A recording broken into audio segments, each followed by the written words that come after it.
এশিয়ার মধ্যে সবথেকে পুরনো এবং বড় ফুটবল টুর্নামেন্ট হিসেবে স্বীকৃতি পাওয়া সুব্রত কাপের নাম তো আমরা সবাই শুনেছি। স্কুল কিংবা কলেজ লেভেলের ফুটবলে আজও এই টুর্নামেন্টের এক আলাদাই মর্যাদা রয়েছে, কারণ এটাই বিশ্বের সবথেকে পুরনো ইন্টার স্কুল আন্তর্জাতিক ফুটবল টুর্নামেন্টগুলোর মধ্যে একটা। কিন্তু প্রশ্ন হচ্ছে, এই টুর্নামেন্টের নাম সুব্রত কাপ কেন?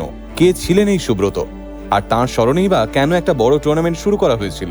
তাহলে চলুন আজকের ভিডিওতে সেই প্রশ্নগুলোর উত্তরই খোঁজার চেষ্টা করা যাক। সালটা 1960। ভারতের প্রথম প্রধানমন্ত্রী পণ্ডিত জওহরলাল নেহেরু এয়ার মার্শাল সুব্রত মুখার্জির স্মরণে এই ফুটবল টুর্নামেন্ট চালু করেন। কারণ একটাই, স্যার সুব্রত মুখার্জি কেবল একজন সেনা অফিসারই ছিলেন না, তিনি ছিলেন ভারতীয় এয়ারফোর্সের প্রাণ পুরুষ এবং অন্যতম প্রধান নির্মাতা।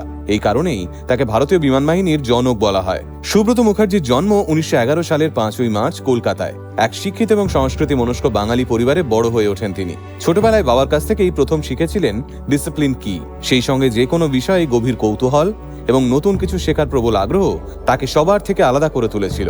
তখনকার সময়ে প্লেন চালানো একেবারেই নতুন বিষয়। ফাইটার জেট নিয়ে আকাশে উড়ে বেড়ানো যেন এক রোমাঞ্চকর স্বপ্নের মতো। সেই স্বপ্নই একদিন সুব্রত মুখার্জিকে পৌঁছে দেয় ইংল্যান্ডে, আর তিনি ভর্তি হয়ে যান ক্রানওয়েলের বিখ্যাত রয়্যাল এয়ারফোর্স কলেজে। সেই সময় ভারত ছিল ব্রিটিশ শাসনের অধীনে, তাই একজন ভারতীয় হিসেবে ওই প্রতিষ্ঠানের প্রশিক্ষণ নেওয়াটাই বড় সম্মানের বিষয় ছিল।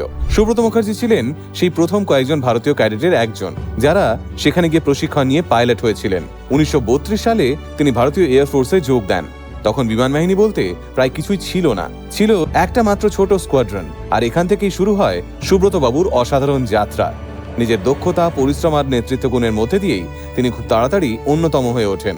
একের পর এক ইতিহাস গড়েছিলেন তিনি। তিনিই ছিলেন সেই প্রথম ভারতীয় যিনি সেই সময় একটি স্কোয়াড্রনের দায়িত্ব নেন, এমনকি প্রথম ভারতীয় হিসেবে একটা গোটা এয়ার স্টেশন RAF স্টেশন কোহাটের দায়িত্বও সামলান। দ্বিতীয় বিশ্বযুদ্ধের অস্থির সময়েও তার সাহস ও নেতৃত্ব ফেলো পাইলটদের মোটিভেট করত। 1947 সালে ভারত স্বাধীন হওয়ার পর দেশের প্রতিরক্ষা ব্যবস্থাকে নতুন করে গড়ে তোলার কাজ শুরু হয়, আর সেই সময় ভারতীয় এয়ারফোর্সকেও আধুনিক ও শক্তিশালী করে তোলার বড় দায়িত্ব এসে পড়ে সুব্রত মুখার্জির কাঁধেই। 1954 সালে মাত্র 43 বছর বয়সে তিনি ভারতীয় এয়ারফোর্সের প্রধান হন। তাঁর ডেজিগনেশন হয় চিফ অফ এয়ার স্টাফ, আর তিনি ছিলেন এই পদে প্রথম ভারতীয়। তাঁর নেতৃত্বেই ভারতীয় বিমান বাহিনী প্রবেশ করে জেট যুগে। নতুন নতুন যুদ্ধ বিমান, উন্নত প্রশিক্ষণ ব্যবস্থা এবং আধুনিক প্রযুক্তি সবকিছু নিয়ে তিনি ভারতীয় এয়ারফোর্সকে এক নতুন উচ্চতায় পৌঁছে দেন। তবে সুব্রত মুখার্জির ব্যক্তিত্বই ছিল তাঁর সবচেয়ে বড় পরিচয়। তিনি একাধারে যেমন ছিলেন সহজ সরল, তেমনই ডিসিপ্লিনড। আবার সহকর্মীদের প্রতি তাঁর ছিল অগাধ শ্রদ্ধা ও সম্মান। তিনি বিশ্বাস করতেন, একটা শক্তিশালী বাহিনী গড়তে গেলে শুধু অস্ত্র নয়, দরকার আত্মবিশ্বাস এবং দলগত ঐক্য। দুর্ভাগ্যজনকভাবে 1960 সালে জাপানে এক সরকারি সফরে গিয়ে হঠাৎই তার মৃত্যু হয়। মাত্র 49 বছর বয়সেই এমন একজন অসাধারণ ব্যক্তিত্ব পৃথিবীকে বিদায় জানান। তার মৃত্যুতে শুধু ভারতীয় বিমান বাহিনী নয়, গোটা দেশ গভীর শোক প্রকাশ করেছিল। কিন্তু মহান ব্যক্তিত্বের কখনো মৃত্যু হয় না, তাদের কাজই তাদের জীবিত রাখে। আজও দিল্লির সুব্রত পার্ক, বিখ্যাত সুব্রত কাপ ফুটবল টুর্নামেন্ট আর বিমান বাহিনীর অসংখ্য ফলকের মধ্যে বেঁচে আছেন এয়ার মার্শাল সুব্রত মুখার্জি। তাঁর জীবন আমাদের একটা গুরুত্বপূর্ণ শিক্ষা দেয়, যদি নিজের কাজের প্রতি সততা আর নিষ্ঠা থাকে, তাহলে একজন মানুষের প্রচেষ্টাই একটা গোটা প্রতিষ্ঠানকে বদলে দিতে পারে।